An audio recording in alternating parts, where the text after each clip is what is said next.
kayong makita ang ating mga kapatid ngayong umaga? Yan, kung tayo po ay natutuwa, pwede po bang umikot muna tayo at makipagkamay po tayo doon sa mga taong hindi pa po natin nakamayan kanina. Kung may mga bagong faces po kayong nakikita, atin po silang batiin. So may nakikita po ako dito na ilan na mga bagong face.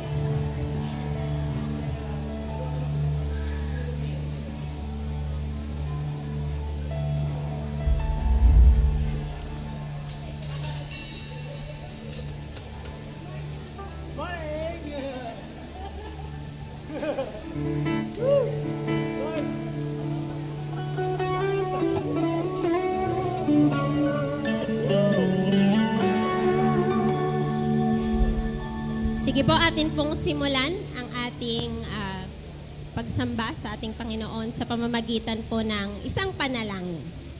Sige po, samahan niyo po ako sa isang panalangin sa umagang ito. Hallelujah. We worship you, God.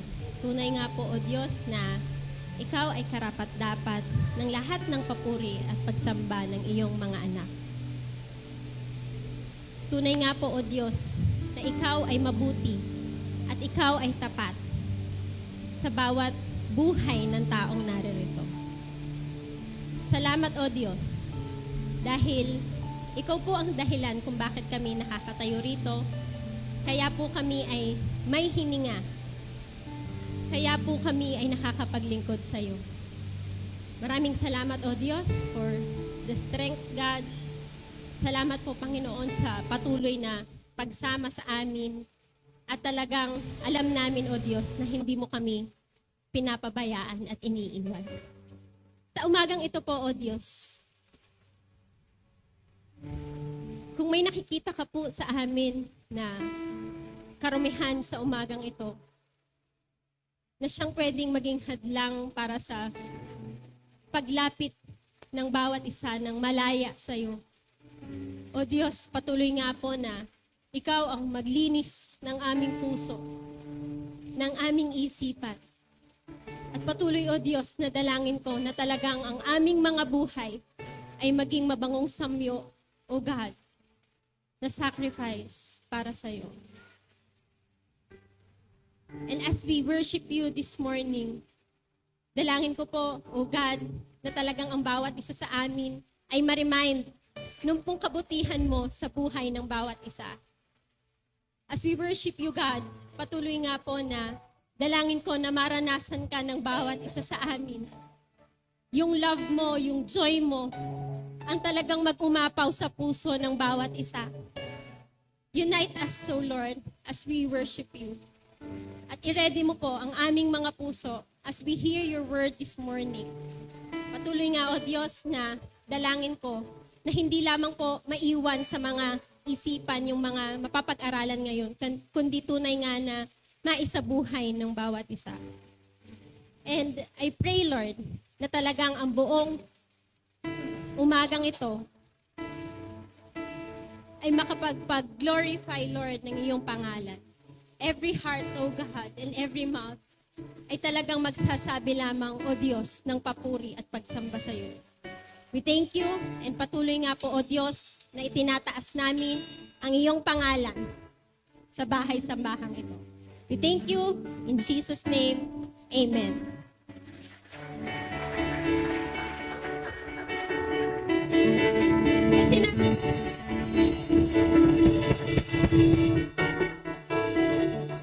Sinasabi po sa salita ng Diyos sa Isaiah 41 verse 10.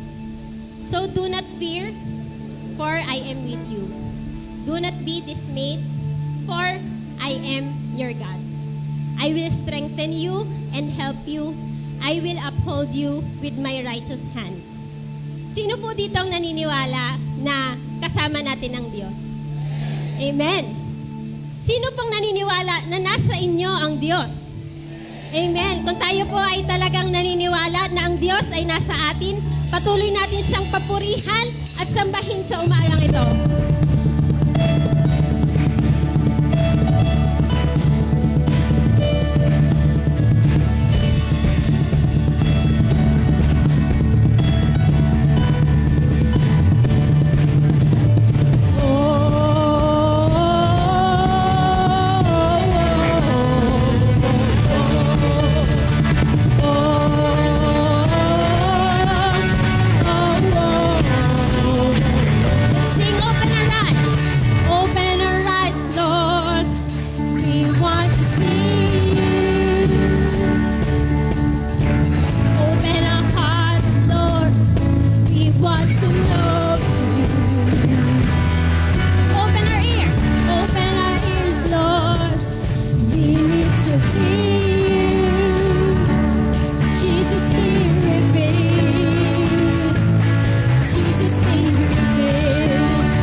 gates, Lord, reveal your glory. Open the nations, establish your kingdom. Open the heavens, pour out your spirit. Jesus, be revealed. Jesus, be revealed. Sing, God is here. God is here. God is here. God is here. He is able. We join in to see Jesus face to face. God is here. God is here. God is here. He is faithful. We join in to see Jesus. Oh, Jesus, be revealed.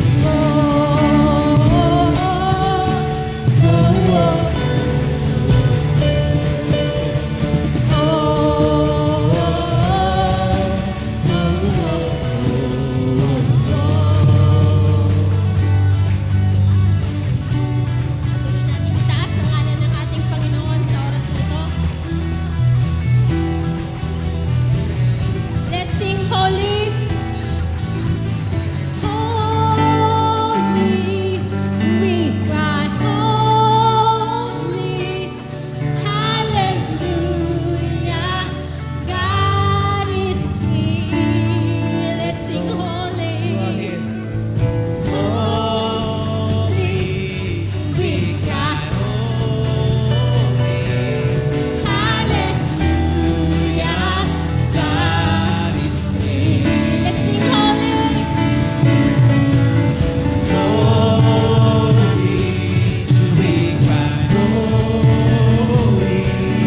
Hallelujah, God is here. Let's sing holy. Holy, we cry holy. Hallelujah, God is here. Sing, God is here. God is here. God is here. God is here. He is able. We join in to see Jesus face to face. God is here. God is here. God is here. God is here. He is faithful. We join in to see Jesus. Oh, Jesus, be revealed. God is here. God is here. God is here. He is able.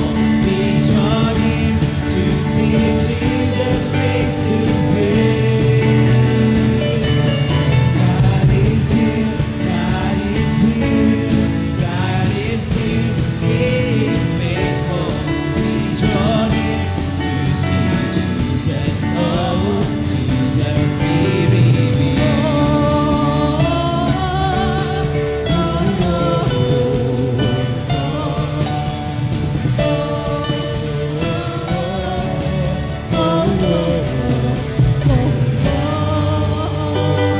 Let's give the best cup of praise that we can give our God this morning. Hallelujah.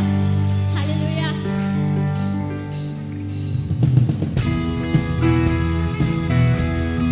Tunay nga na ang Diyos ay dakila. At talagang lahat ng kanyang mga gawa ay dakila. Let us continue to worship Him this morning. Come, let us worship our King. Come, let us bow at His feet. He has done great things. See what a Savior has done. See how His love overcomes. He has done great things. He has done great things. Oh, hero of heaven, you conquer the grave. You free every captive and break every chain. Oh God, you have done great things. We dance in your freedom, awake and alive. Oh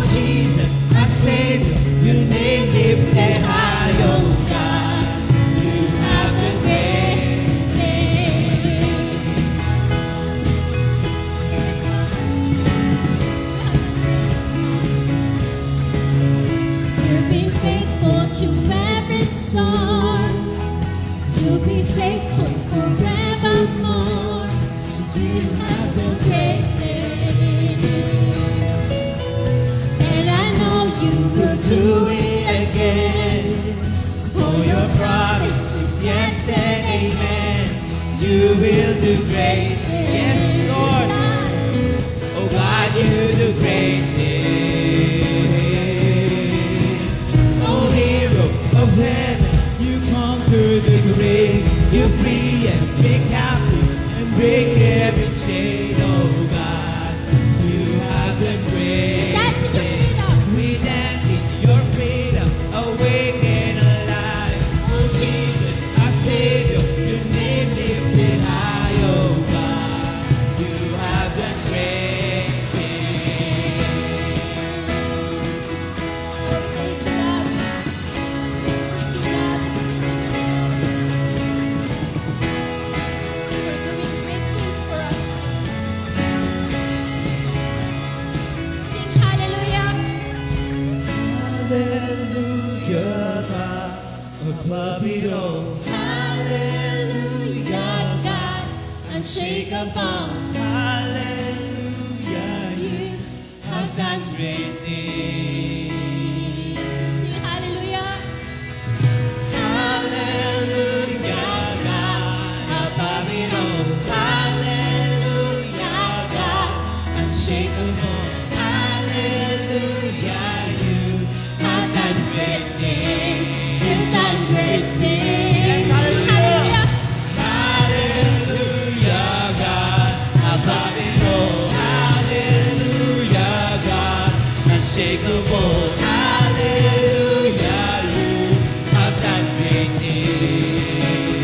Sing hallelujah. Hallelujah, God, above it all. Hallelujah, God, unshakable. Hallelujah, you have done great things. You've done great things. Sing oh hero. Oh hero of heaven, you conquer the grave. You free every captive and break every chain. Oh God, you have done great things. We dance in your freedom, awake and alive. Oh Jesus, our Savior, your name lifted high. Oh God, you have done great things. Oh hero of heaven, you conquer the yes you are. Free every captive and break every chain. Oh God, you have done We great. dance in your freedom. We dance in your freedom, awake and alive. Oh Jesus, our Savior, your name lifted high. Oh God, you have done great things. You have done great things. Oh God, you do great things. God, you are worthy of all our praises because you are great and you have done great things for us, Lord. We thank you, God.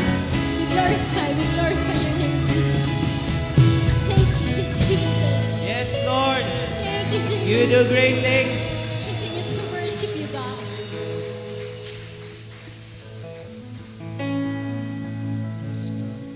You do great things, Lord.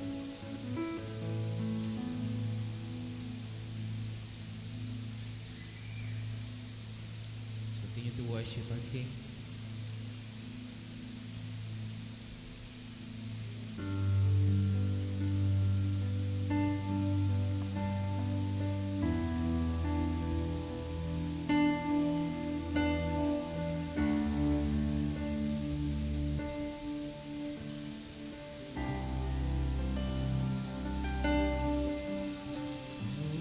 Words fall short. I got nothing new. How could I express all my gratitude? I could sing this song as I often do. Every song must end, and you never do. So I show up my hands and praise you again and again. 'Cause all that the hallelujah, hallelujah.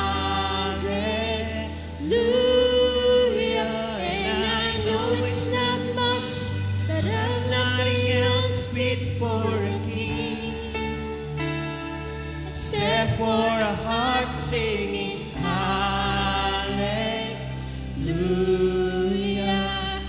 hallelujah.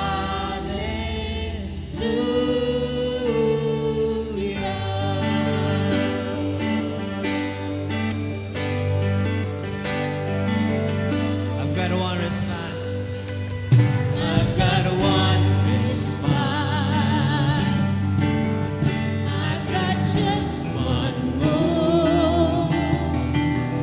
With my arms stretched wide, I will worship you.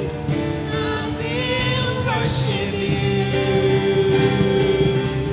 So watch over my hands and praise you again and again. The song that I have is a hallelujah, hallelujah. And I know it's not much, but I've nothing else fit for a king, except for a heart singing hallelujah,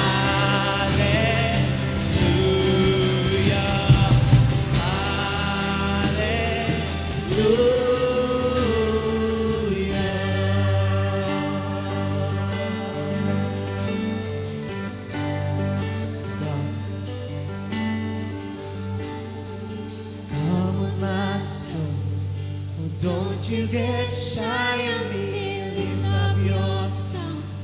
'Cause you got a lion inside of those lungs.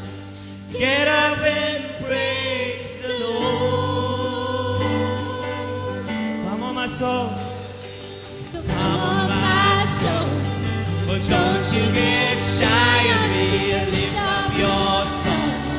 'Cause you got a lion inside of those lungs.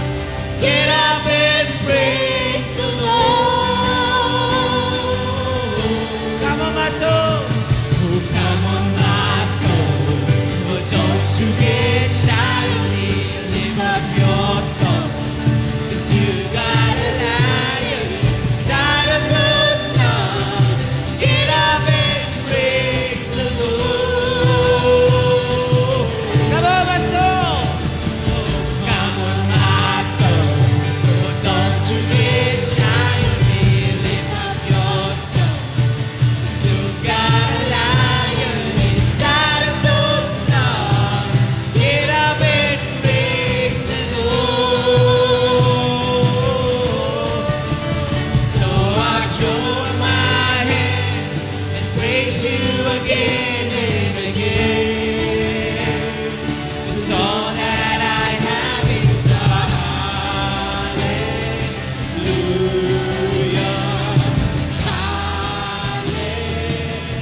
hallelujah. And I know it's not much, I've nothing else fit for a king, except for a heart singing hallelujah, hallelujah. Come on, my soul. Come on, my soul. Don't you get shy of me. Lift up your song. You got a lion inside of those lungs. Get up. Get up and praise. Yes, praise the Lord. Come on, my soul. Don't you get shy of me. Lift up your song. 'Cause you got a lion inside of those lungs. Get up and praise the Lord. Come on, my soul. Oh, come on, my soul. Don't you get shy of me. Lift up your soul. 'Cause you got a lion inside of those lungs. Get up and praise the Lord. show up my hands and praise you again and again. 'Cause all that I have is hallelujah,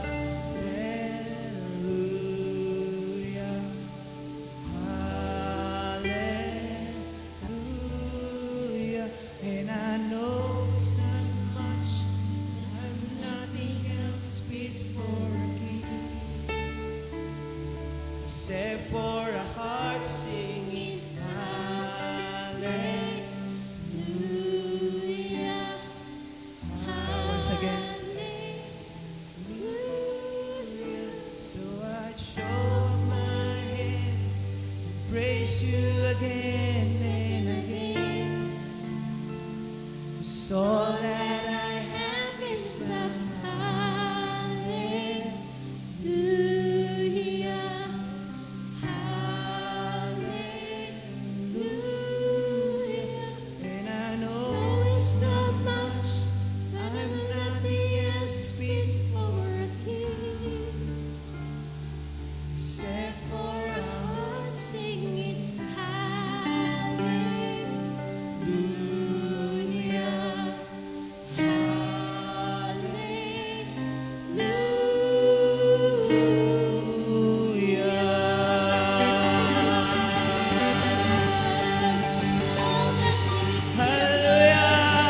You deserve all our praises, God. praise your Oh, name. we worship you, Jesus. We worship you, Lord. We worship you, Jesus. Thank you, Jesus. Hallelujah. Thank you, Lord. Let's continue to be in the posture of prayer.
Sige po, sa sandaling ito, tayo po'y manalangin bilang isa. Panginoon, nagpapasalamat po kami sa kabutihan mo, sa mga blessings po na pinagkakalungkot po sa bawat isa. Salamat po dahil patuloy ang pagpapala niyo po sa amin at sa mga bansa po kanina. Nawa po, Lord, ay bless niyo po ang mga missionary nandun, Panginoon. At dito din po sa Philippines, nawa po, Lord, lumago pa po ang Christianity. Maging dito po, Panginoon, sa CTTP Nagperlan, I pray po na ang bawat isa ay lumago sa pananampalataya at nawa po mas lumalim ang personal na relasyon namin sa iyo, Panginoon.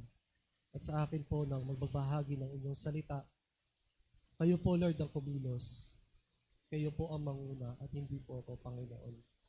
Tanging pangalan mo lamang ang maitaas sa aming buhay, Panginoon. Maraming salamat po. Ito po ang aking dalangin na may pagpapakumbaba sa pangalan ng Panginoong Yesus. Amen. Sige po, tayo po'y makakaupo muna. Ayan. Medyo nakakakaba po pala pag nandito sa unahan. Naramdam ko na po yung kaba nila Pastor Argent, Pastor Voltaire. Teka. Yan. Kasi po, it's been maybe 7 years po nang huli po ako nakapag-preach dito. That was 2018 pa po. Tsaka nakakakaba po pa talaga siya. Susunod na, sino susunod? O gusto nyo, dito na kayo. Next. So, pero ihanda po natin ang sarili natin dahil gagamitin pa po tayo ng Panginoon para sa mas malawak at mas malalim na paglilingkod sa Kanya. Ayan. So, gusto ko pong ibahagi po sa inyo yung ating topic for this morning ay ito po yung halo. Magpo-focus po talaga tayo dito sa accountability. Di ba last time, pinag-usapan po natin about holiness, yung kay Brother Gat at kay Brother Jancis. Ngayon naman, we will be focusing on yung ating accountability. Kasi po, yung halo, ito po yung parang basically main thrust of CTTP. So, ito talaga yung pwede natin gawin itong personal mission statement na talagang sa puso natin ito, isa buhay natin ito. Hindi lang pagdarating tayo sa church, tsaka lang natin makikita yung halo. Pero talagang sa araw-araw na pamumuhay natin, makita talaga yung halo. So ano ba yung applied halo? Sinasabi dito, it signifies spiritual growth, means Christ-likeness, at saka demonstrates genuine discipleship. And dito po talaga kasi ang CDR natin or Christ Discipleship Roadmap ay nakafocus talaga dito sa application ng halo. Hindi lang siya basta theory o pinag-aralan natin, nabasa natin sa isang book or let's say na i-preach dito, pero patuloy natin itong ina-apply sa ating buhay para nang sa gayon, mas maging kawangis pa po tayo ng Panginoong Jesus. And ngayon po, pag-uusapan po natin yung embracing the culture in accountability in discipleship. Pwede pong may share po ko na story sa inyo. Pwede pong sabay-sabay nating basahin ito. In 3, 2, 1, go.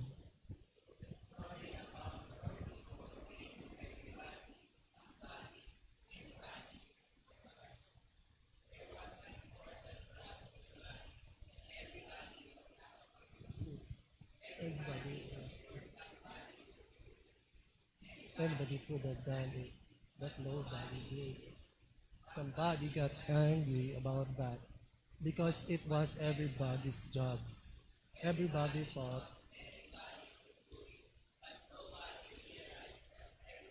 wouldn't do it. It ended up that everybody blamed somebody when nobody did what anybody could have done. So, ano po ba yung pinapakita nung story na yon? Yung pong 5 bagay, yung lack of accountability, lack of ownership, and lack of responsibility, finger pointing, and blame assigning. So, i-apply po natin to sa buhay nating mananampalataya. Di ba, Matthew 28:18-20, na this is our mandate. Ito yung binigay sa ating utos ng Panginoon para ating sundin. Sa tingin niyo po, kaninong trabaho ito? yung Matthew 28:18-20. Di ba, para sa ating lahat. So, ang dalangin ko at encouragement ko sa bawat isa na magkaroon talaga tayo ng sense of accountability sa pamumuhay natin. Huwag tayong maging gaya noon sa story na binigyan sila ng task, nag-finger pointing sila. So, let's do this task together. And may pag-uusapan po tayong tatlong bagay dito. First is trends in accountability culture in churches today. Tapos pangalawa po, your accountability as a disciple.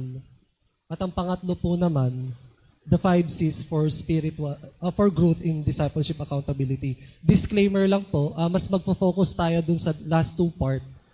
Kasi po, nandun talaga yung gist ng message na to. So, tingnan natin yung first, the trends in accountability culture in churches today. Sabi dito, emphasis in personal accountability. More and more churches are adopting small groups or discipleship groups where individuals are encouraged to share their struggles and successes with one another, fostering personal accountability. Sabi po dito, many churches today put a strong emphasis on personal accountability. This often focused on individual spiritual disciplines like Bible study, prayer, and moral behavior to stress the importance of personal accountability. Many churches create an environment where small groups, accountability partners, or mentorship relationships can thrive to help people stay accountable for their personal growth in Christ. Kasi po talaga dito sa CTTP po, talagang pinapractice na po natin itong discipleship groups. Even before po kasi talagang wala tayong ganito. And nung tinulungan po tayo ng mga ministries like Lakas Angkan, yung IGM, and iba-iba pang mga ministries, mas na-emphasize po talaga dun sa D-group. Even before po kasi, by the way, yung batch namin, parang come and go yung mga tao. After service, wala na ng mga small group, and walang sense of accountability. Kaya hindi po nabubuksan yung about sin at saka yung mga struggles in life. Kasi come and go nga yung mga tao. Now, let's go to the second part.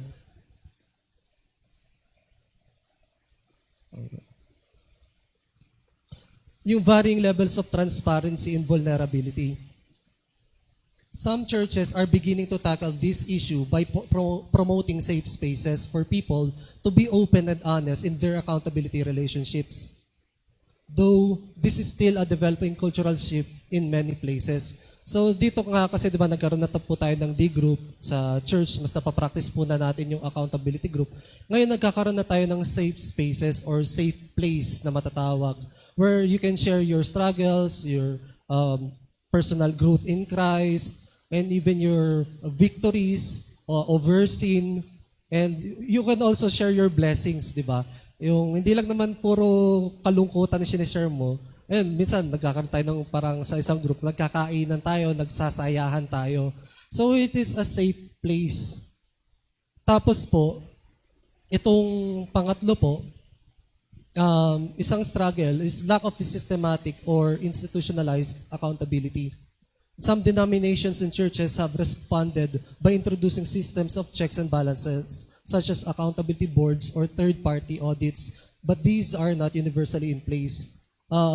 Maraming denomination di talaga napapractice ang accountability when it comes sa leadership. Pero dito po sa CTTP as a whole organization, that's why si Pastor Volter po ang tinalaga na National Director, may purpose ang Lord, and kasi nga para mas ma-refine kung ano yung nangyayari sa taas about finances, about leadership, even yung mga personal struggles ng mga pastor. So, ang bawat isa ay nagtutulungan para dito. So, tayo bilang mga members po ng body ni Christ, particularly po sa CTTP, we can pray for our leaders. At kasi talagang pag nasa leadership ka, nasa taas ka, mas nandun yung atake ng kaaway. So, pray for your leaders. And here, pang-apat po, technology and digital accountability. Churches are becoming more tech-savvy in helping members maintain accountability. utilizing digital tools to stay connected and engage in discipleship practices. So, sino po yung nakaranas talaga dito nung hindi nakapag-church nung pandemic? Halos lahat naman tayo naranasan natin yon. Pero ginamit ng Lord yung technology para makapag-gather pa rin tayo.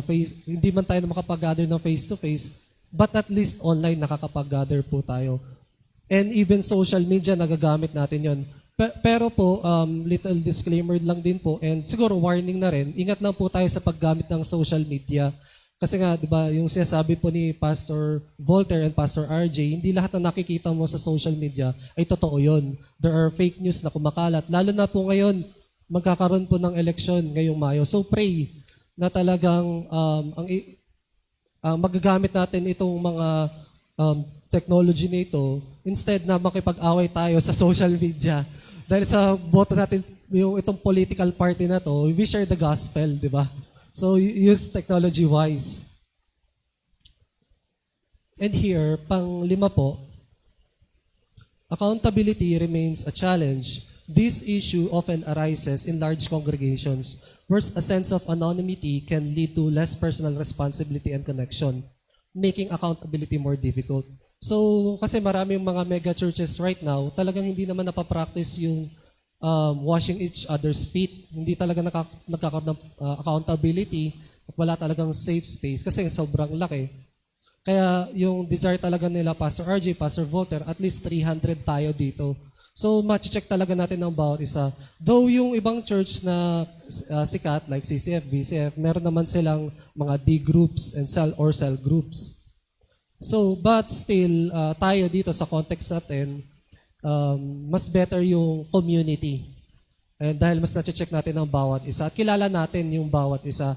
I remember nga nun si Francis Chan, nasa isang mega church siya. I'm not attacking mega churches, hindi naman ganun. Yung sa sobrang laki ng church niya, thousands of people, tapos merong isang guy na nasa tech team siya, tapos 10 years na siyang nagsiserve doon, hindi pa siya kilala ni Francis Chan, may pastor siya. Tapos ginive up niya yung mega church niya, tapos nag-start siya doon sa mga community churches. Nag-start siya sa mga maliliit talaga. So I'm not saying na yun yung gawin nyo or mga mega churches, but what I'm saying is, kung saan na leading natin, lalo ng context ng CTTP talaga as a whole, is communities. Pasukin natin yung mga communities. Ayan. And ngayon, papasok na po tayo dun sa pangalawang point. Ayan. Your accountability as a disciple. So may papakita po ang mga litrato sa inyo. Tingnan na lang po natin to. So, your Paul, your Barnabas, at saka your Timothy. Ngayon, sino po yung mga taong yan sa buhay nyo?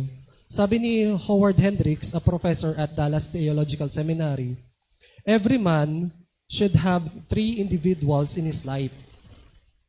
Paul, Barnabas, and Timothy. These should be applied to the same gender, male to male, female to female. This is to maintain moral purity to avoid temptation. So, your Paul, basically it's like this. Siya yung mentor mo, siya yung leader mo. Siya yung taong mapagkakatiwalaan mo. You need that in your life. Mamaya mas pag-uusapan natin sa 5 C's about accountability. And second is your Barnabas, meaning to say, ito yung partner mo in the ministry. It could be also your care group or D group, kasama mo siya, someone that will encourage you. Si Pablo, siya yung magtiteach sa'yo, siya din yung magko-correct sa'yo, and siya yung spiritual leader mo. Itong si Barnabas, he's like your encourager or your partner in the ministry din. And hindi lang din yun, meron ka ding Timothy na tinatawag. Ito yung taong dinidisciple mo. Hindi po kasi tayo mag-grow as a Christian kung wala tayong dinidisciple. It is impossible na talagang we just read our Bibles tas mag-grow tayo. Yes, that is true. Pero kulang siya. Kasi binalas ka ni Lord with so much knowledge, para sa iyo lang ba yan? So we need to reach out to others, get a disciple, and turuan nyo siya mamuhay ayon sa kalooban ng Panginoon. Tuturuan nyo siyang study ng salita ng Diyos, you will teach him to pray, and you will teach him to obey God's commandments. So, kailangan mo yung tatlong yan sa buhay mo. Kasi it is impossible to grow without these three people in your life. Now, may papakita po akong picture sa inyo. So, my accountability as a disciple. So, pakitingnan niyo yung mga images dyan, brothers. So, yan po yung dig group namin. Kasi ang leader po namin ay si Pastor RJ. Ayan. Nagbi-meet kami every Saturday. Ayan.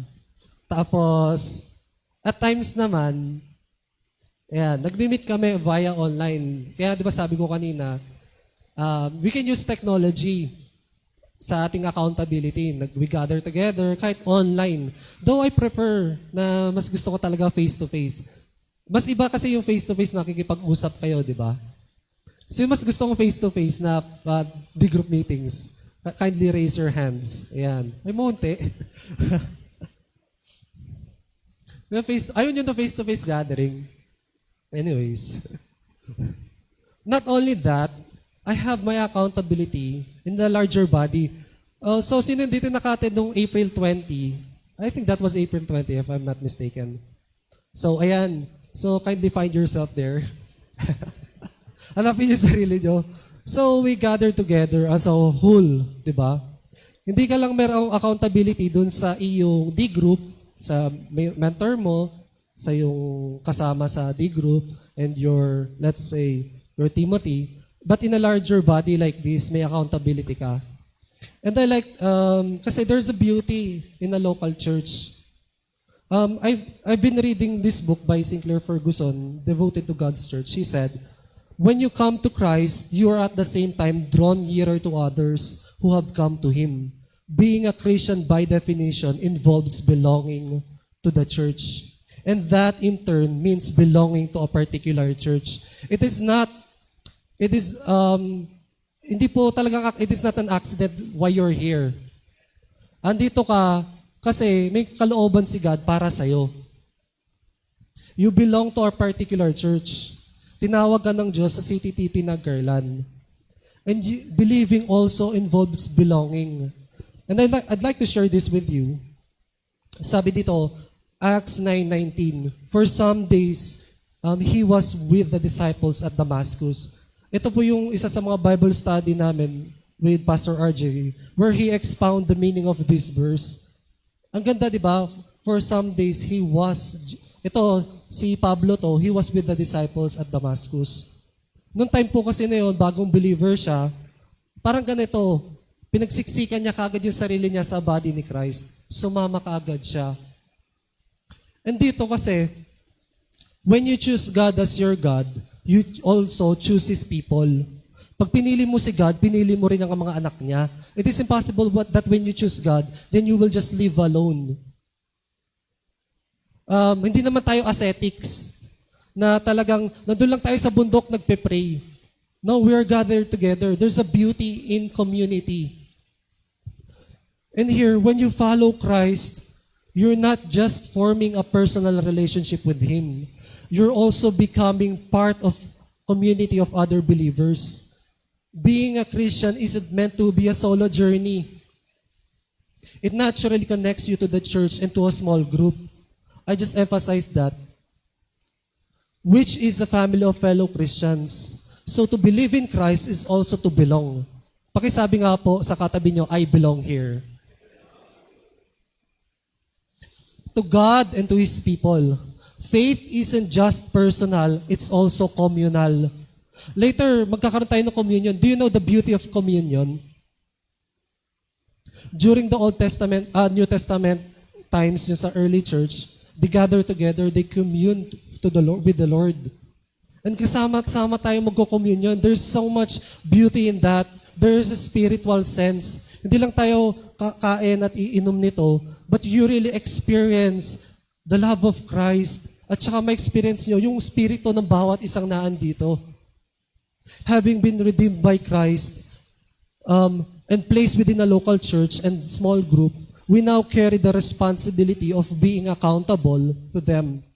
This commitment inherently involves accountability. God has redeemed you. Binili ka ni Christ by His own blood. And nakalagay yan sa one of the essential doctrines of the Christian faith ay yung church ecclesia. It is impossible talaga kasi na mag-grow ka as a Christian kung wala kang community. And even the Trinity, it pictures yung community, Father, Son, and the Holy Spirit, di ba? So from there, God is so wise, nag-create siya ng community of believers. Kasi may purpose si God kung bakit kanya niligtas. And by the way, kung pagpaaralan niyo po yung eschatology, the new heavens and the new earth, sama-sama, kung we are believers in Christ, sama-sama na tayo dito, this foreshadows what will happen next. Kung ano yung gagawin natin sa new earth, this one foreshadows it. If we're loving here together, though it's not perfect, doon sa new heaven and new earth, magmamahalan na tayo with a perfect love. Though here, we still struggle, may mga differences pa in attitude, but sabi nga nung sa sermon last time, we are in a progressive state, yung progressive sanctification. Dito, we are being changed from one degree of glory to another. So realize the importance of community in your Christian life. You need your brethren, you need your brother, you need your sister in Christ. And sa pangatlo po nating point, the 5 C's for growth in discipleship. First is commitment. Your decision, check niyo po yung word na yun, your decision to make yourselves available and to get engaged with your Paul, Barnabas, and Timothy. Your responsibility to engage in your D group's works and activities. Sige nga po, let's read together this verse, yung Hebrews 10:24-25. 3, 2, 1, and go.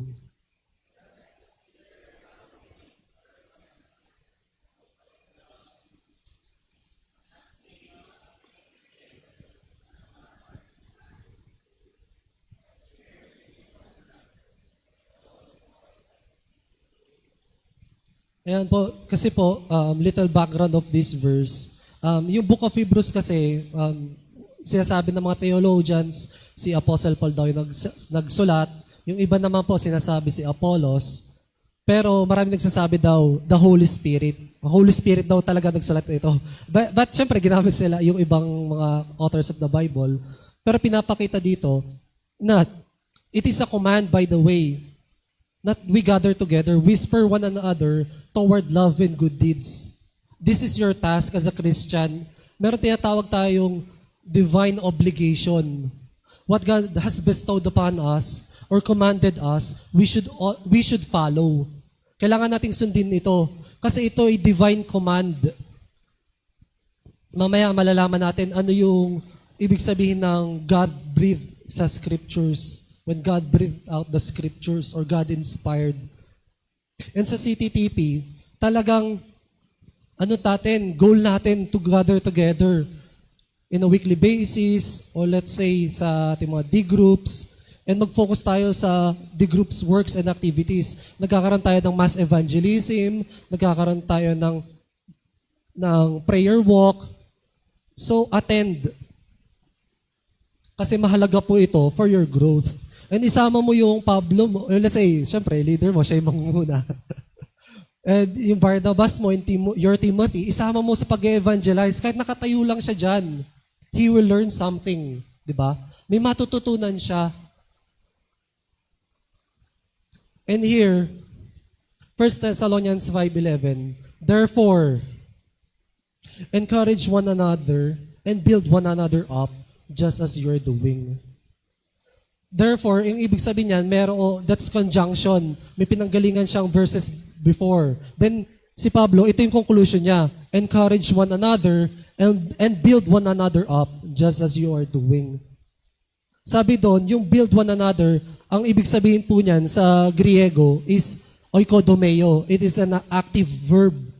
to build one another, meaning like this. Sino po dito yung nagtatayo ng kastilyo nung bata sila?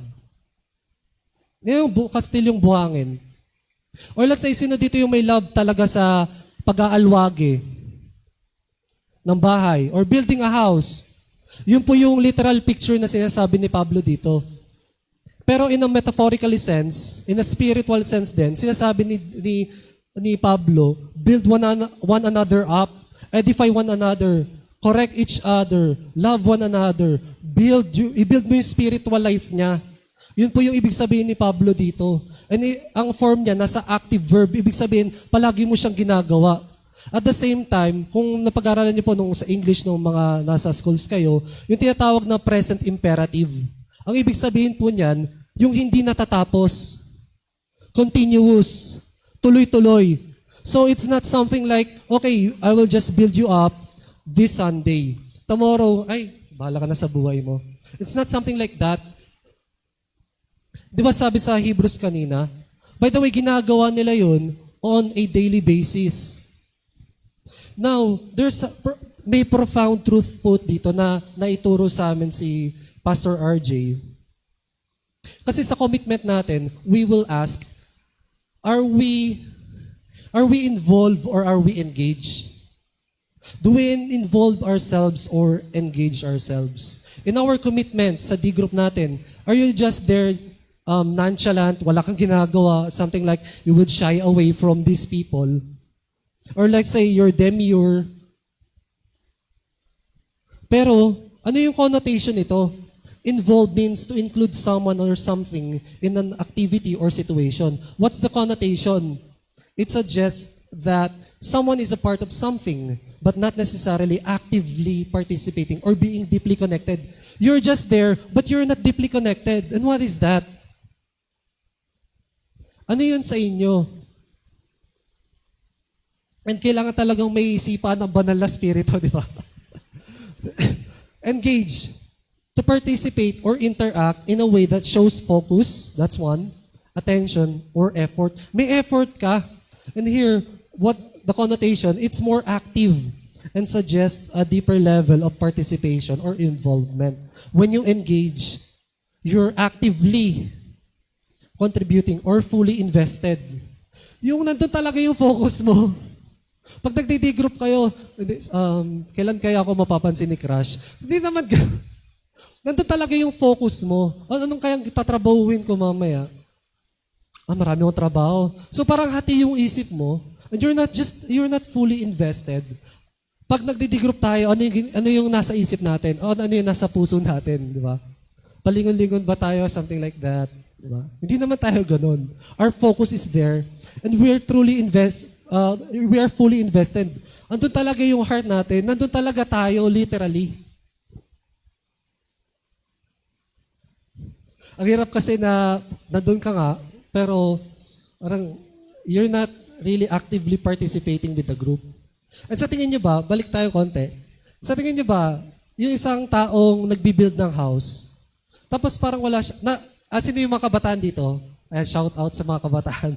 Kuya Boy kabataan.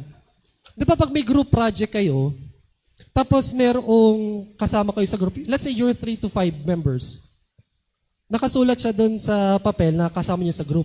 But tingnan niyo yung buhay niya. It's like wala siyang ginagawa, he's not participating, he's not fully invested. Ano yung mararamdaman ng group? What would you feel? Well, sometimes mainis ka, ano ba naman yan, si kapatid, hindi nakafocus. Tapos, pagpasahan na ng group project, naka 95. No, it's not something like that. Because in a D group, you earn it as well. Nag-invest ka, but at the same time, in return, you will be blessed. Diba? Kung baka nakafocus ka. Now, pupuntahan naman natin yung consistency. Sabi dito, regular and continuing practice or habit of your quiet time, ayan, prayer, Bible engagement, fellowship, and witnessing, including your attendance to the group meetings and one-to-one mentoring. And sinama ko po dito yung family worship or yung family altar. Sabi dito, let steadfastness have its full effect. that you may be perfect and complete, lacking in nothing. Hindi ibig sabihin po nung perfect dito is a sinless perfection. Hindi po ganon. It talks about yung growing in maturity. Yan.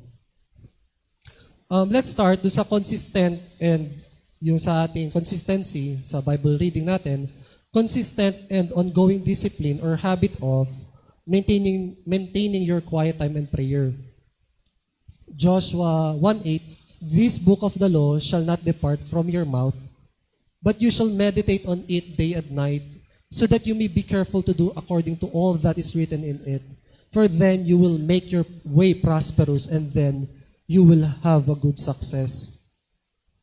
Psalm 5:3, O Lord, in the morning you hear my voice.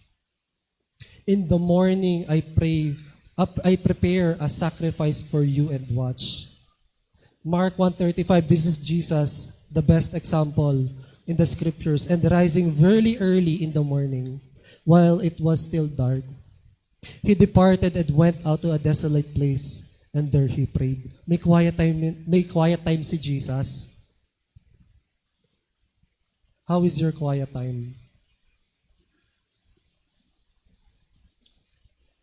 Daniel 6:10, when Daniel knew that the document had been signed, ito po si King Darius, king siya sa Babylon, naabutan pa po siya ni Daniel. Si Daniel po, 70 years po siyang naglingkod sa Babylon. And he went to his house where he had windows in his chamber open toward Jerusalem. He got down on his knees 3 times a day and prayed and gave thanks before his God, as he had done previously. Kasi ay yung parusa na gagawin sa mga tao mag-worship or magpe-pray sa Diyos nila, ay paparusahan. Ipapakain sila sa leon. Nung nabasa ni Daniel yun, okay. But he's so focused on God, and after he prayed, as he had done previously. Kamusta po yung prayer life natin? When we struggle, or let's say we have this difficulty in life, are we still praying? That's the question. Nehemiah 1:3-4, and they said to me, the remnant there in the province who had survived the exile is in great trouble and shame. The wall of Jerusalem is broken down, and its gates are destroyed by fire. As soon as I heard these words, I sat down and wept, and mourned for days, and I continued fasting and praying before the God of heaven. You can see, a lot of Bible heroes, they prayed. So may tinuturo siya sa atin. Ito yung isa sa mga verse na pinapasaulo sa amin ni Pastor RJ. Ezra 7:10. And for Ezra had set his heart to study the law of the Lord and to do it and to teach his statutes and rules in Israel. Set his heart, he's devoted to this. And meron kaming before na napagkakwenta ni Brother JB. I don't know kung tanda pa ni Brother JB to. Si George Mueller. Gusto ko i-share ito sa inyo because it had a great impact on my life when I read this one. George Mueller was a native German, a Prussian. He was born in Kloppen State on September 27, 1805 and lived almost the entire 19th century. He died March 10, 1898 at the age of 92. He was a Christian evangelist. But here's the thing. He had read his Bible from end to end almost 200 times. Imagine his desire to know the Lord. How many of you have read the Bible from cover to cover? We are not legalistic. Hindi tayo nandito para magpagalingan tayo. Pero nandito tayo para makilalang Diyos. And here, He beautifully said, according to my judgment, the most important point to be attended to is this. Above all things, see to it that your souls are happy in the Lord. Other things may press upon you. The Lord's work may even have urgent claims upon your attention. But I deliberately repeat, it is of supreme and paramount importance that is in a superlative degree, in the highest peak, that you should seek above all things to have your souls truly happy in God Himself.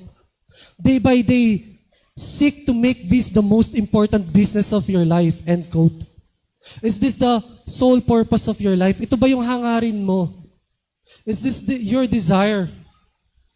And throughout the week, pinapakinggan ko ng pinapakinggan, yung one of my favorite songs nowadays.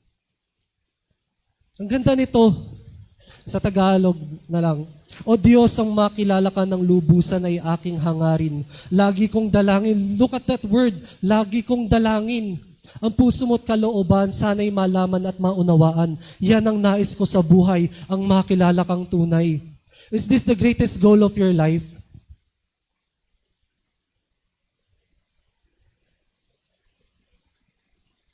Is this the purpose of your life?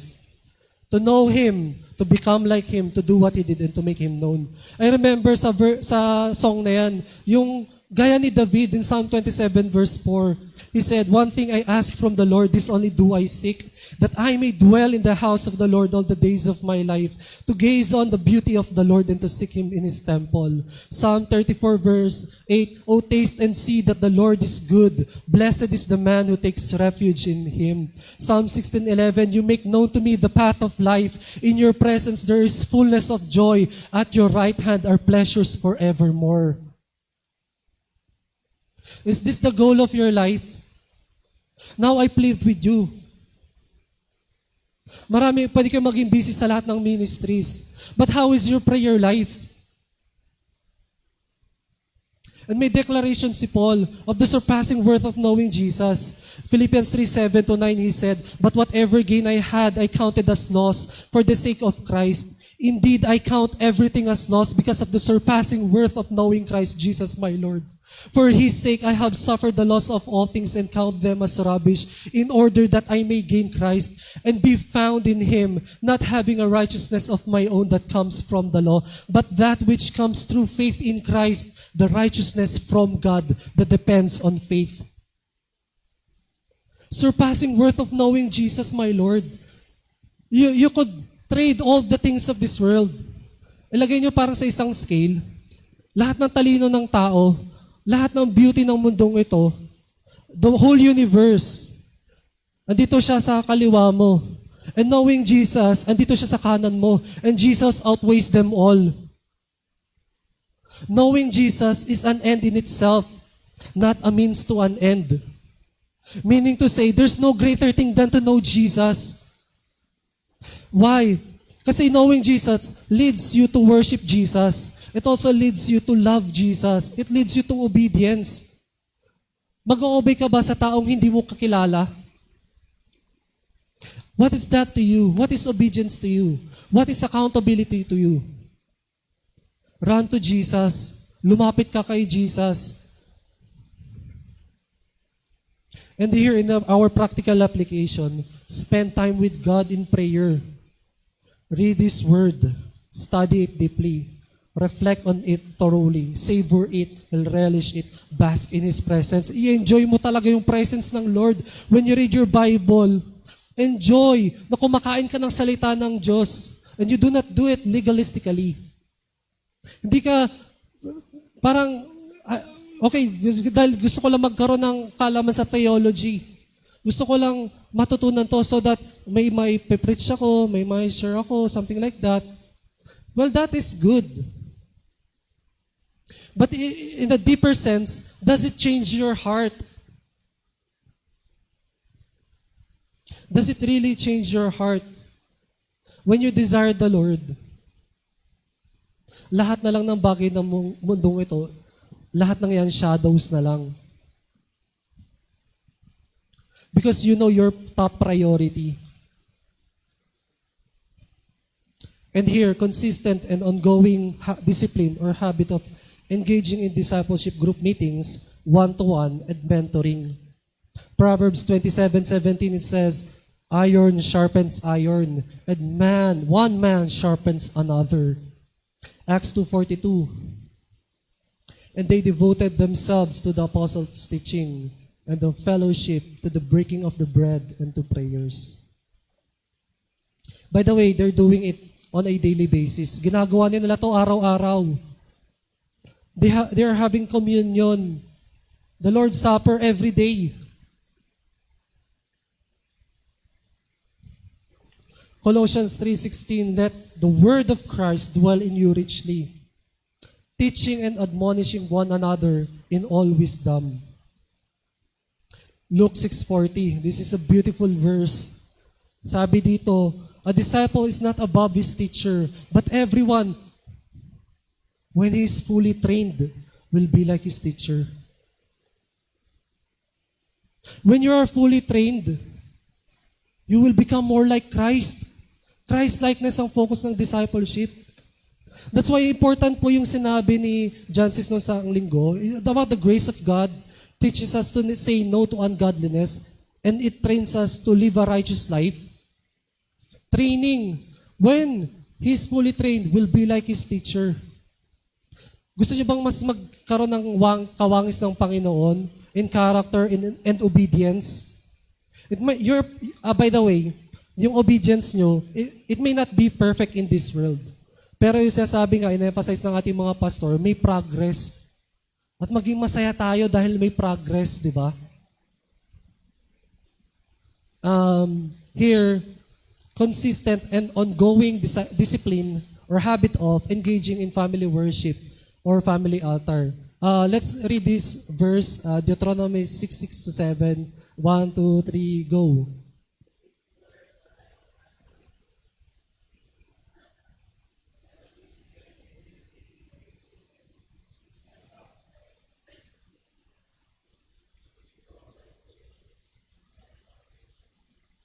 So, inuutos po, di ba, God-inspired naman na salita ng Diyos. How is your family altar? Kamusta po yung family altar nyo? Or if, let's say, family worship. Kamusta po siya?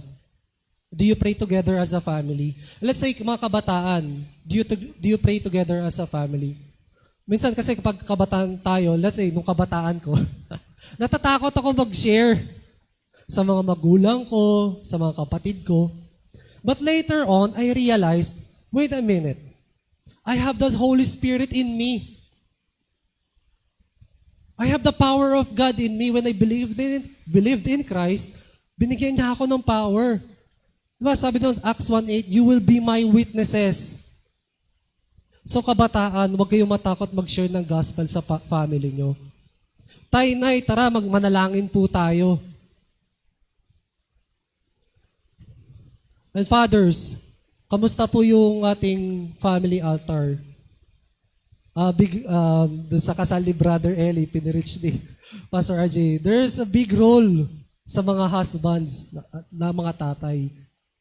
Kayo yung spiritual leader. How is your family altar? Do you pray together as a family? And I hope you're doing it. And I pray for that. 2 Timothy 1:5, I am reminded of your sincere faith, a faith that dwelt first in your grandmother Lois and your mother Eunice, and now, I am sure, dwells in you as well. 2 Timothy 3:15, how from childhood you have been acquainted with the sacred writings, which are able to make you wise for salvation through faith in Christ Jesus. Tapos si Pablo, sinulat niya yung book na ito para kay Timothy because si Timothy po, isa siyang pastor. At pinapaalala ni Pablo kay Timoteo, nag-start yung Christian faith sa lola pa niya, grandmother Lois and mother Eunice. Kaya napaka-important po nung role ng parents sa discipleship.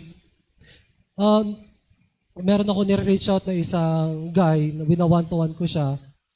And at the same time, china-challenge ko siya how yung kanyang yung paglilid sa kanyang pamilya. And I challenge him and prayerful na talagang ilid niya yung family niya. You can provide, let's say, finances to your children. Support mo sila financially. That's true. One of your roles as a father. But more importantly, their spiritual life. So itong wina-one-to-one ko, I encourage him and challenge him as well. Mag-spend time with his family. Practice yung family altar. Ito po yung sineshare sa amin nila Pastor RJ and Pastor Voltaire. In-emphasize nila sa amin ito. Spend time. Manalangin kayo kasama ng pamilya nyo. Paul was reminded of Timothy's sincere faith. A faith that first lived in his grandmother Lois and mother Eunice.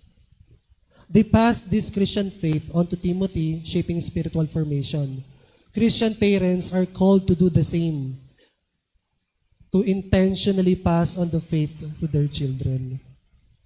Not just through words, but through a life lived with authenticity and devotion.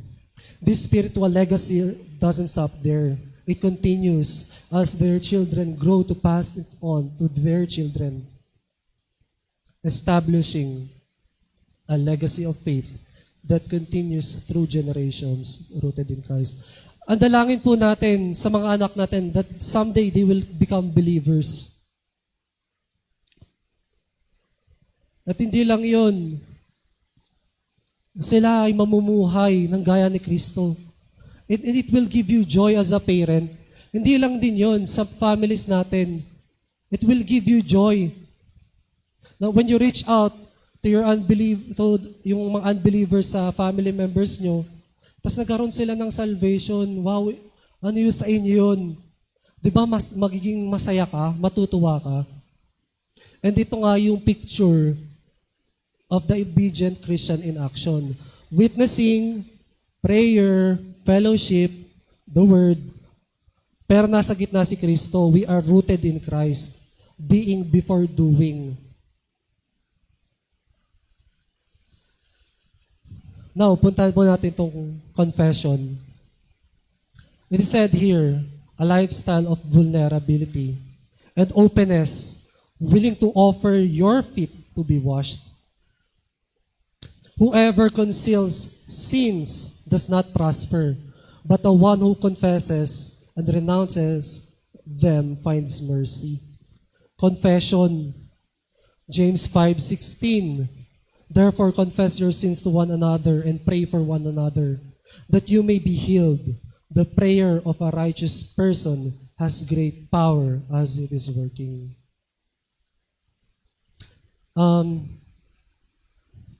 Abang pinag-aaralan ko din po itong sermon na ito, the reason we often feel too ashamed to confess is because of guilt and shame. The enemy frequently uses that to drive us away from God. Another issue is this. We often say, I'll fix myself first before coming to God. But that actually misses the point. We're meant to come to God just as we are. And God welcomes us when we approach Him with humility and sincerity. The Holy Spirit urges us to draw closer to the Lord. 1 John 1:9. If we confess our sins, He is faithful and just to forgive us our sins and to cleanse us from all unrighteousness. Huwag kang matakot lumapit kay Jesus. Come as you are. Why? It is because significant healing begins when we first open ourselves to God and then to others. May D-group ka, may dinadanas kang mga problems, sins, i-confess mo. Be willing na i-share yung mga naranasan mo. Kasi yung mga leaders mo at kasama mo sa D-group, mapagkakatiwalaan mo sila. Kasi sila ginagamit ng Panginoon. Kaya di ba sabi ko kanina, we must have that safe place. And yun po yung pinapursue talaga ng CTTP. Correction. Willingness to be rebuked or disciplined and applying changes as necessary. Galatians 6:1. Brothers and sisters, if someone is caught in a sin, you who live by the Spirit should restore that person gently. But watch yourselves, or you also may be tempted. We are not only to confess our sins, something like that, pero willing din talaga tayong magpa-correct. Isa po yun sa pinakamahirap na, let's say, sa Christian life, lalo pag bago ka.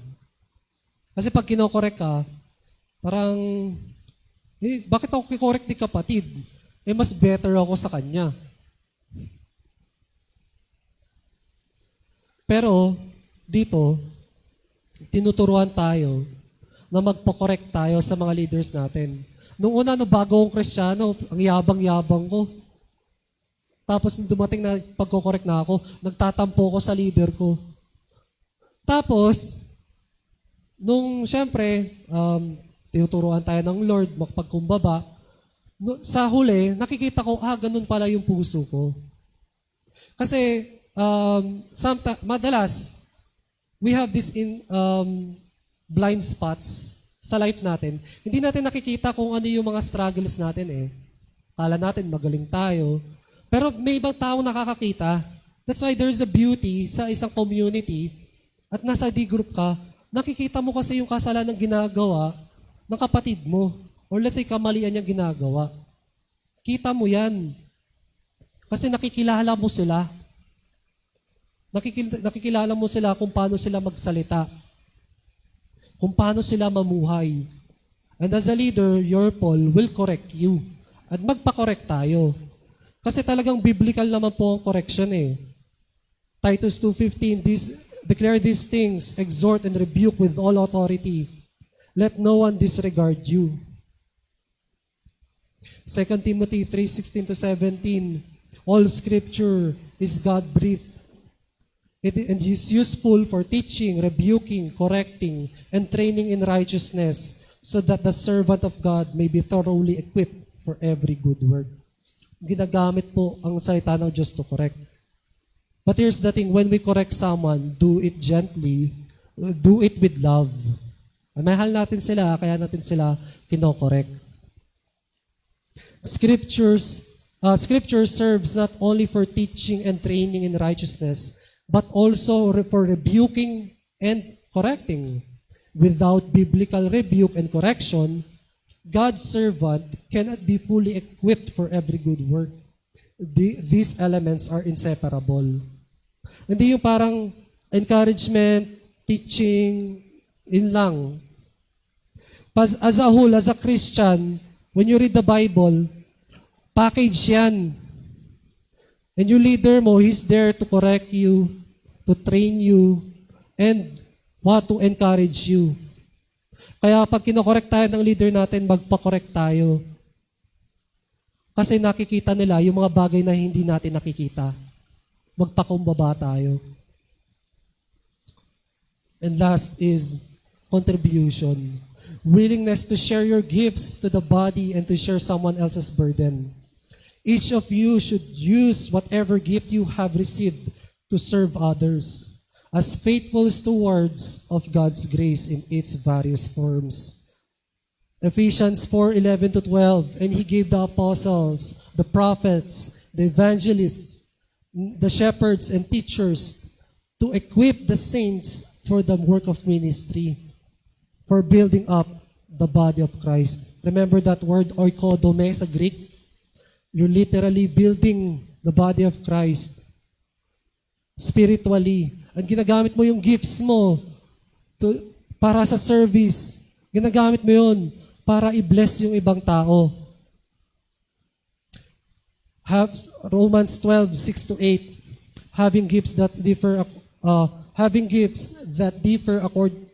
according to the grace given to us, let us use them. If prophecy, in proportion to our faith. If service, in our serving. And the one who teaches, in his teaching. And the one who exhorts, in his exhortation. The one who contributes in generosity. The one who leads with zeal. The one who does acts of mercy with cheerfulness. Offer your gifts. Let us remember, spiritual gifts are given for serving others, not for self-gratification. Spiritual gifts are not for personal benefit, status, or pride. They are tools for what? Selfless service. Designed to build up the body of Christ and to glorify Him. Meron po akong nabasang article. It talks about spiritual gifts and how you contribute. Ang ganda nung sinabi niya, it is so profound. And I quote, find people to serve, not platforms to stand on. You're not here in the church to flaunt your good works, your talents, gifts, skills, and even your achievements in your work or in business. Hindi ka nandito para ipagyabang kung ano yung nakakamit mo sa Panginoon. But you are here to serve. If you really want to be happy in this world and happy in life, give yourself away. Ibigay mo yung buhay mo. First to God, and then to others. And I assure you, in the authority of God's word, you will be happy. Find people to serve. Humanap ka mga taong paglilingkuran mo. I remember a story, dito ako po magtatapos. Nag-serve po kami sa CTTP Daraga. That was last month. Nag-practice kasi kami for PGL, and after that, my group and with Pastor Sherwin, nag-serve kami doon, CTTP Daraga. It was a good place. I'm seeing people. Tapos na-meet ko si Pastor Raymond. He's so humble and nice. Grabe yung humility niya. Tapos nakikita ko yung mga tao. When we are worshiping, tumutugtog ako. Ang kanta, Your Grace is Enough. It is a happy song, isn't it? Ang sad ba, your grace is enough, may mga action pag. Pero, nagtatalunan yung mga tao. Some of them are very old. Mas marami yung matatanda kaysa kabataan. And I was crying. I couldn't hold my tears. Because I'm seeing people worshiping the Lord. And when I play the guitar, it is not about me. And kapag nagpipreach ang pastor dito, hindi para sa kanya, para i-commend siya ng mga tao. Find people to serve, not platforms to stand on. Huwag mong ipagyabang kung ano yung nakamit mo sa buhay. Huwag mong ipagyabang kung ano yung skills na na-receive mo kay God. Kasi lahat ng yan, grace ni God. What is grace? Again, nung topic po ni Brother Jancis, grace is unmerited favor. You did not deserve it, and yet God gave it to you. Grace is this, when we receive the good things we do not deserve. And mercy, on the other hand, when we did not receive the bad things we deserve. And God spared us from that. That's grace and mercy. Kaya kung nandito ka sa simbahang ito, para ipagmalaki kung ano yung nakakamit mo sa Panginoon, kahit anong ministry pa yan, I tell you, God will discipline you. Find people to serve.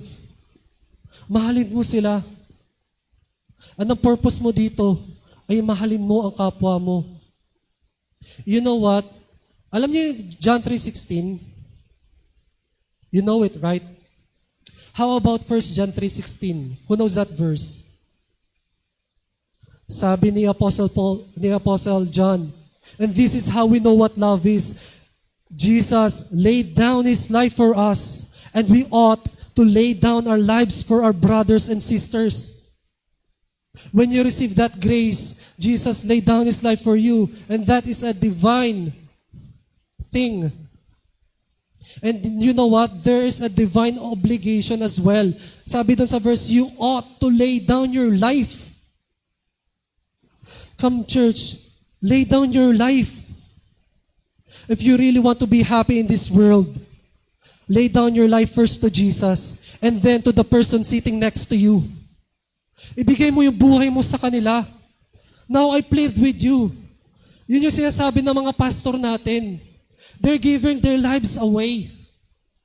They don't care. Sabi ni Pastor Voltaire and Pastor RJ, they don't care kung madumihan sila sa paglilinis ng banyo. Are we here to flaunt our good works? Or take pride in our achievements and skills? Nandito ba tayo para ipagyabang kung ano yung nagagawa natin? Hindi po. We are here to love one another.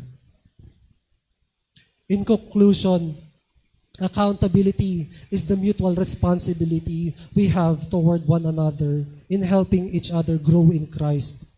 It involves speaking in the truth in love, pointing others toward Christ, helping each other remain faithful in our walk with Him. Discipleship is a lifelong process of becoming more like Christ, but it is not a solo journey. We need a Paul, a Barnabas, a Timothy, and a small group in the process. As we grow in discipleship through accountability, we are also prepared to disciple others. This creates a multiplying effect as the cycle of growth and accountability continues within the church community and the body of Christ. Now, here's my challenge. Accountability is crucial for spiritual growth, but often under-prioritized. Genuine accountability should be a priority in the churches. Small groups, mentoring, and technology are helping to foster stronger accountability relationships. Let us maximize its use. Churches need to balance grace with truth in creating a culture of accountability that leads to spiritual transformation. Let us continue to embrace accountability as a disciple that will help us grow in holiness through the practice of commitment, consistency, confession, correction, and contribution. Let's stand up together and pray.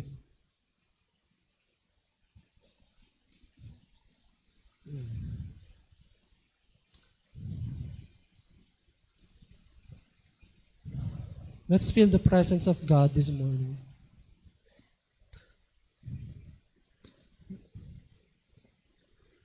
Father God, kami nagpupuri at nagpapasalamat sa iyo sa dakilang pag-ibig mo, Panginoon.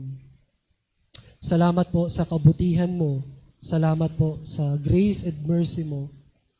Ngayon, Lord, patuloy kami nagpapalinis sa inyo, humihingi ng kapatawaran mula sa aming kasalanan na gawa at nagagawa. We surrender these things to you, God. We repent of our sins, O Lord. At kung may mga times nagyayabang kami, may mga times, Lord, na hindi kami nakikinig sa D-group leader namin, Lord, patawarin mo kami, Panginoon. Pakalinisin mo kami ng inyong banal na dugo. And Lord, nawa po magpakorek kami sa aming mga leaders. Sabihin talaga namin yung weaknesses namin at yung kasalanan namin. Magpadisiplina kami, Panginoon. Dahil ito po yung nais mo, na kami magkaroon ng pagbabago sa aming buhay. Salamat po, Panginoon. Dahil may tinalaga kang mga pastor, mga leader sa lugar na ito, nagpapasalamat po kami sa gift of accountability. Salamat sa aming mga pastor, sa aming mga leader, elders. Salamat sa kanila, Panginoon. And Lord, anumang makontribute namin sa lugar na ito, magkaroon kami ng puso, Lord, na talagang may pag-ibig sa kapwa namin. Lord, gusto namin maging masaya sa buhay. Unang-una, Lord, makilala kang tunay. At pangalawa, mapagharian mo kami. At ang pangatlo, Panginoon, ay ibigay namin yung buhay namin para sa iba. Dahil ito ang nais mo, Panginoon. Magkaroon kami ng selfless love and sacrifice. Mahalin namin ang bawat isa ng gaya ng pag-ibig namin sa iyo. At Lord, tutulungan mo kami by your grace. Mahalin, new commandment ang binigay mo. Love each other as I have loved you. Salamat po, Lord. At Lord, tulungan mo kaming sumunod sa nais mo. Sumunod sa hangarin mo para sa aming buhay. Maraming salamat po, Panginoon. At ibinibigay namin ang pinakamataas na papuri at pagsamba sa pangalan ng Panginoong Hesus. Amen. Thank you, Kuya